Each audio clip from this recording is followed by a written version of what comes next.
Shalom, selamat pagi. Mari awali hari ini dengan semangat baru, dengan mendengarkan renungan pagi. Kamis 4 Juni 2026. Kesehatan abad ke-19, masa lalu yang mengerikan, bagian 2. Ulangan 23 ayat 12-13. Di luar perkemahan itu haruslah ada bagimu suatu tempat kemana engkau pergi untuk buang air. Di antara perlengkapanmu haruslah ada padamu sekop kecil, dan apabila engkau jongkok buang air, haruslah engkau menggali lubang dengan itu dan menimbuni kotoranmu. Sekilas, ayat ini mungkin terdengar tidak biasa sebagai bahan renungan. Namun, di balik kesederhanaannya, tersimpan prinsip penting. Tuhan peduli terhadap setiap aspek kehidupan manusia, termasuk kesehatan dan kebersihan. Seandainya prinsip-prinsip Alkitab tentang sanitasi diterapkan sepanjang sejarah, banyak nyawa dapat diselamatkan dari penyakit dan wabah. Hal ini mengingatkan kita betapa berharganya petunjuk sederhana dari Tuhan. Pada abad ke-19, sanitasi menjadi masalah besar, khususnya di Amerika. Bahkan rumah-rumah kalangan atas masih menggunakan jamban terbuka hingga di pertengahan abad tersebut. Di kota New York misalnya, fasilitas sanitasi masih sangat terbatas dan kebocoran jamban sering mencemari sumber air, menimbulkan berbagai penyakit. Kondisi lingkungan semakin memburuk karena tidak adanya sistem pengelolaan sampah. Sampah dibuang sembarangan di jalanan dan menarik hewan liar seperti babi. Jalan-jalan yang belum beraspal membuat kotoran mudah menyebar saat hujan dan berubah menjadi debu berbau saat kering.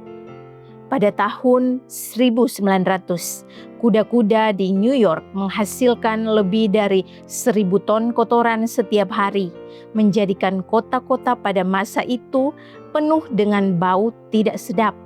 Kebiasaan hidup masyarakat juga memperparah keadaan. Meludah sembarangan dan membuang ludah tembakau di mana saja adalah hal yang umum.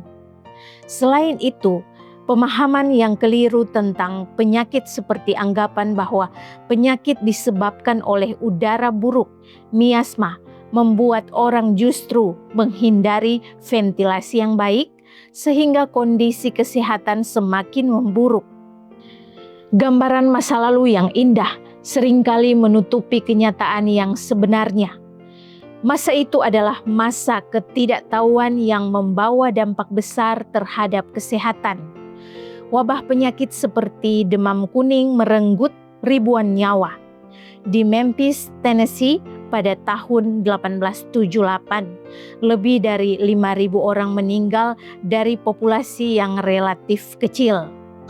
Di New Orleans, jumlah korban juga sangat besar dalam berbagai wabah.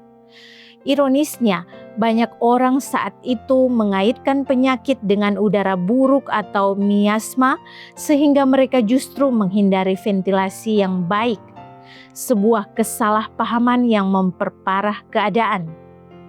Melihat semua ini, kita diingatkan bahwa banyak hal yang kini dianggap biasa seperti air bersih dan udara segar, sesungguhnya adalah berkat besar. Sudah sepantasnya kita bersyukur kepada Tuhan atas kemajuan yang memungkinkan kita hidup dalam kondisi yang jauh lebih sehat. Kiranya renungan di pagi hari ini dapat menjadi kekuatan bagi kita semua dan menjadi perenungan kita sepanjang hari ini. Amin. Mari kita berdoa. Tuhan, terima kasih untuk nasihat firman-Mu. Kami mau memulaikan aktivitas kami di hari ini. Kami percaya Engkau selalu pimpin kami. Berkat Tuhan menjadi bagian kami selalu. Dalam nama Yesus kami berdoa. Amin. Demikianlah renungan pagi hari ini. Silakan share video ini dan subscribe YouTube channel Cornelius Media. Dan follow kami di Instagram dan Facebook @corneliusmedia. Tuhan memberkati kita semua dan sampai jumpa esok hari.